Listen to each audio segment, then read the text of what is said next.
Battle of निकोपोलिस। अब समझे। Actually मैं कौन सी कंट्री जा रहा हूँ अब तुम्हें ये जंग से मालूम पड़ेगा। Battle of Nicopolis. Next trip, मेरी दूसरी ट्रिप की स्टार्ट हो रही है बल्गेरिया। अब बल्गेरिया की हिस्ट्री आपको बताना है, उसके लिए बने रहिए। बाकी बाय बाय एकला, ये मेरा रेसिडेंस था और यहाँ से बाहर निकलते हैं। कुछ एक्सपेंसिव नहीं बता रहे ये। Oh my God, pretty expensive right. पर टाइम भी नहीं है ना अपने पास, तो अपन करते हैं ये कम से कम कल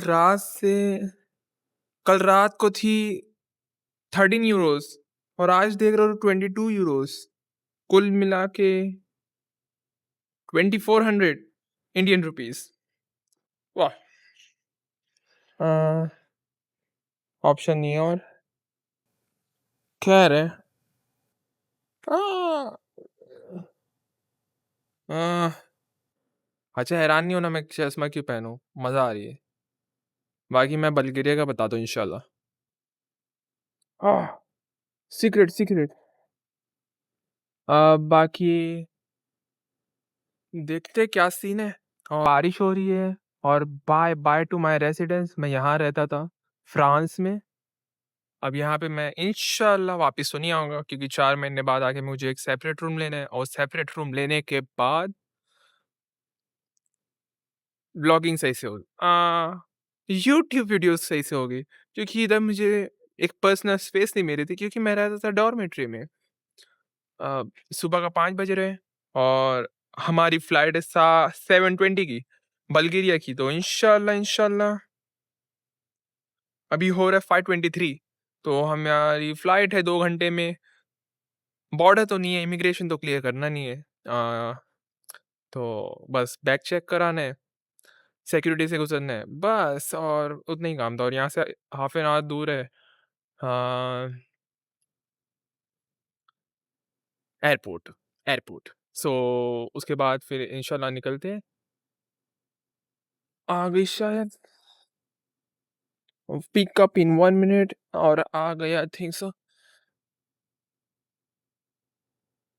मुल्तजिम, yeah. Okay. Can I sit back? The door number 10. Uh-huh. Okay. Okay. You go up, you are in Terminal 1 Okay, thank you. depart level. Okay. Okay. Okay. Have a nice day. You too. Fly. You too. Thank you. Uh,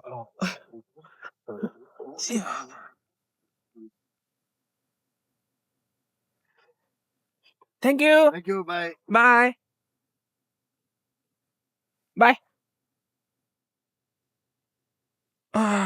ये तो मेरे को बहुत पहले उतार दिया या अल्लाह। Bag heavy है। बैग में असल में दो लैपटॉप है।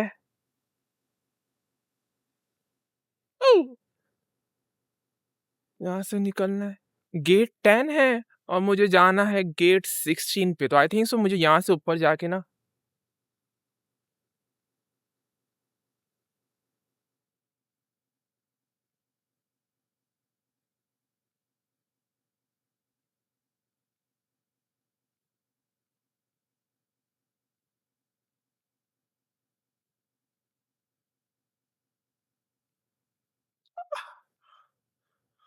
या अल्लाह, ये क्या सीन है, इसको जेब में डाल।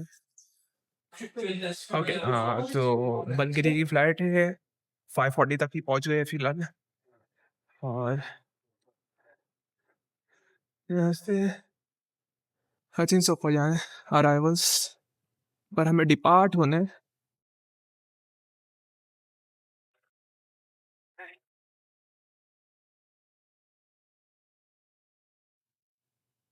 Let's check.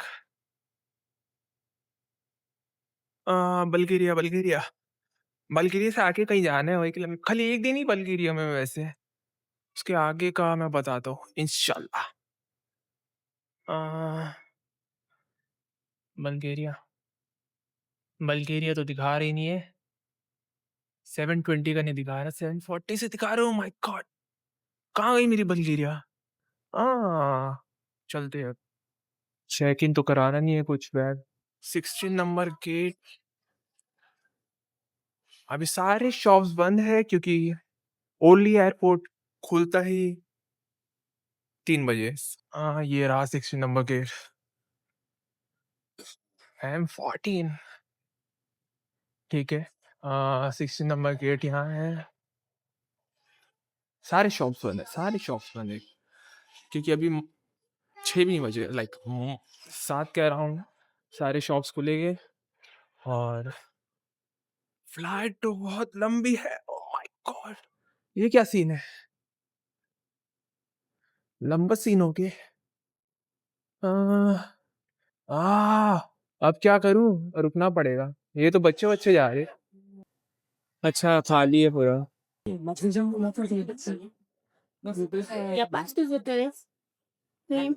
नो, अच्छा तो वो पूछ रही थी परफ्यूम है, लिक्विड का कुछ सामान है, तो ये बैग पकड़ो, एक थोड़ी सी पन्नी पकड़ो और उसको उसमें डाल दो।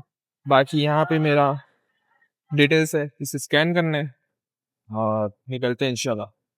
देखते हैं। ओ, हो गया।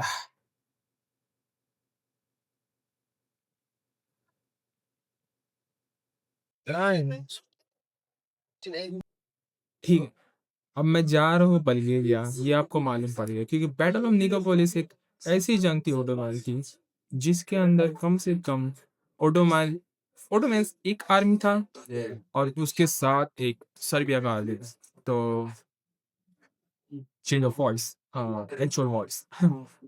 सो सामने 15 क्रूसेडर्स, लाइक जुल्म करने वाले, तो जो नाम दे दो वो।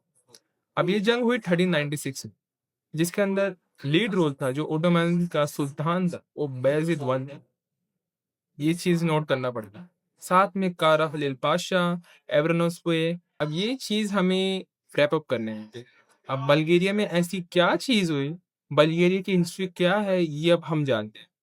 बल्गेरिया की हिस्ट्री 5000 बीसी, बहुत पहले से स्टार्ट हुई, जहां तक रोमन्स आने से भी पहले। अब क्या हुआ कि वहां पे पहले रहते थे थ्रासियंस करके, पैट्रियोटिक थे। आज के लोग भी अगर तुम बल्गेरिया में देखोगे तो बहुत पैट्रियोटिक है। अब क्या हुआ ना कि 4 बीस के अराउंड रोमन्स आए। रोमन्स बहुत लंबा रूल किए, फिर स्लेविक ट्राइब्स आए, ठीक है। स्लेविक ट्राइब्स आने के बाद कुछ 1396 के दरमियान, ठीक है, बैटल ऑफ निकोपोलिस होने के बाद जब ओटोमन्स जीत गए, तो जो बल्गेरिया का हिस्सा था वो ओटोमन्स के अंदर आ गया। कैसे आया, अब ये चीज हम बहुत डिटेल में जानेंगे। अब क्या हुआ कि ओटोमन्स की जब जंग हुई तो बल्गेरिया एक मेन हिस्सा था बाल्कन्स का। अब बाल्कन्स में मैनी कंट्रीज आती है, like even Albania, Serbia, Ukraine as well, Romania, Bulgaria, Bosnia, Macedonia, many many. So यहाँ पे ओटोमन्स ये जंग जीत गए। अब बल्गेरिया उनके अंदर में आ गए, अंडर में आ गए। अब क्या हुआ ना कि 500 साल तक हुकूमत की ओटोमन्स ने। अब 500 साल हुकूमत करने के बाद ऐसी क्या चीज हुई कि ओटोमन्स के हाथ से सारी की सारी कंट्री जाने लग गए, जो जो उन्होंने कॉन्कर की वो सारी चीजें खत्म होने लगी। अब हम बल्गेरिया जा रहे तो हम बल्गेरिया का बताते हैं। अराउंड 19 नो अराउंड लाइक 1896 के दरमियान, almost like end of 90th। सो वहाँ के लोग रिवोल्ट करती है, बोले हमें हमें ओटोमैन्स नहीं चाहिए, हमें हमारा खुद की आज़ादी चाहिए। ये चीज़ जानना पड़ेगा, हमें खुद की आज़ादी चाहिए। अब यहाँ पे क्या हुआ ना कि ये एक एक ऐसे ऑर्गेनाइज वे में प्रोटेस्ट नहीं हुआ था। इसके अंदर इसके अंदर फिर बाद में ओटोमैन्स ने, I don't know, but history के थ्रू बहुत उसको स्टॉप कराने के लिए बहुत, या I hope you understood, world war two के दरमियान उसके अंदर वही 1 से 2 साल के अंदर तुर्की के हाथ से बल्गेरिया निकल गया, रोमानिया निकल गया, सब निकल गया और ऐसे ऐसे करके धीरे धीरे निकलते गया। जो बचा रह गया वो बचा रह गया बोस्निया, कोसोवो। कोसोवो तो अभी भी लोग उसको रिकॉग्नाइज नहीं करते, बहुत से लोग। अब हम ये मेन स्पॉट पे जा रहे हैं, बल्गेरिया। यहाँ पे हिस्ट्री पूरी बैठी है। हमें ओटोमैन से बहुत प्यार है, प्रो ओटोमैन्स। तो गलत को गलत भी कहता हूँ। अभी यहाँ हम बल्गेरिया एंटर करेंगे, सोफिया। भले 24 आवर्स का स्टे है, लेकिन हम हर चीज़ वो चीज़ कवर करेंगे सोफिया में, जो चीज़ रोमन से लेके स्लेविक ट्राइब्स, थ्रासियंस एंड ओटोमन्स तक थी। और उसके बाद जो रिवॉल्ट हुआ, उसके बाद रूसो तुर्किश वॉर, हम सब चीज़ कवर करेंगे इंशाल्लाह, इंशाल्लाह। अब हमें एक चीज़ ज़रूर जानना है कि थ्रासियंस है कौन? जो रोमन से पहले आ गए, ओटोमन से पहले आ गए और 5000 बीसी पहले, लाइक 5000 साल पहले से रह रहे थे। अब अब थ्रासियंस के बारे में जो हिस्टोरियंस बताते हैं, वो कहते हैं कि वो इंडो यूरोपियन ट्राइब्स थे, ठीक है? वो वहाँ से हिजरत की, लाइक शिफ्ट हुए, ठीक है? वो वहाँ आके बाल्कन्स में सेटल हुए। सबसे पुराने लोग थे थ्रासियंस। थ्रासियंस, आई डोंट नो मैं प्रोनाउंस सही कर रहा हूँ कि नहीं कर रहा हूँ, बट ये सबसे पुराने लोग थे, ठीक है? उसके बाद रोमन्स, स्लेविक ट्राइब्स, ottomans, फिर रिवॉल्ट हुआ, फिर रूसो-तुर्किश वॉर, फिर आज आज ईस्ट यूरोप में, लेकिन बहुत खराब हालत में बल्गेरिया, लेकिन फिर भी यूरोप में है और निज़ाम चल रहा है। थ्रासियंस का आपको कवर हुआ, रोमन्स का आपको कवर हुआ, स्लेविक का आपको कवर हुआ। अब वहाँ पहुँच के मैं आपको मॉन्यूमेंट्स दिखाऊँगा, ठीक है? सारे हिस्टोरिकल मॉन्यूमेंट्स, चर्च हो गए, मॉस्क हो गए, ओटोमन मॉस्क हो गए, मैं वो सब चीज़ आपको ज़रूर दिखाऊँगा। तो आप बने रहिए, ये ब्लॉग 24 आवर्स का होगा, मेबी 2 एपिसोड आए या 3 एपिसोड आए, क्योंकि मेरे को बहुत सी चीज़ कवर करना है और लेंथी वीडियो मैं बना नहीं सकता एक बार में ही, तो वो 3 पार्ट में आएगा इंशाल्लाह। अभी आपको मैंने हिस्ट्री बता दिया बल्गेरिया का, अब बल्गेरिया की मैंने मॉन्यूमेंट्स बताने हैं आपको, फिर बाद में और मॉन्यूमेंट्स दिखाने हैं, उस हिसाब से हमारे 3 एपिसोड क्लियर होगा। फिर उसके बाद हमारा नेक्स्ट ट्रैवल है, वो हमारा मेन स्पॉट है, जहाँ हम ज़्यादा रुकने वाले हैं, कम से कम 8 दिन, फिर 10 दिन, बहुत लंबा ट्रैवल है। 4 मंथ्स है, 4 मंथ्स में मैं रेगुलर अपलोड करूँगा वीडियो। हो सके तो 100 के पहुँचा दो, इंशाल्लाह। बाकी हिस्ट्री के रिलेटेड, मॉन्यूमेंट्स के रिलेटेड, हर हिस्टोरिकल इवेंट्स क्लियरली जहाँ-जहाँ मैं विज़िट करूँगा, हर कंट्री का मैं आपको बताते चलूँगा। सो अभी फाइनली सोफिया पहुँच चुके हैं और कुछ खाने को देखते हैं, या तो यहीं से डायरेक्ट सिटी सेंटर निकलते थोड़ा बैठ के। क्योंकि मोस्ट प्रोबेबली यहाँ पे खाना तो बहुत सस्ता है अल्हम्दुलिल्लाह से, क्योंकि ये ईस्ट ऑफ यूरोप है और ईस्ट ऑफ यूरोप में सारी चीज़ सस्ती होती है और सस्ती चीज़ पे कौन हाथ ना डाले। तो उस वजह से अब हम चलते हैं बाहर और लोग खड़े हैं वहाँ और हम यहाँ से बाहर निकल गए।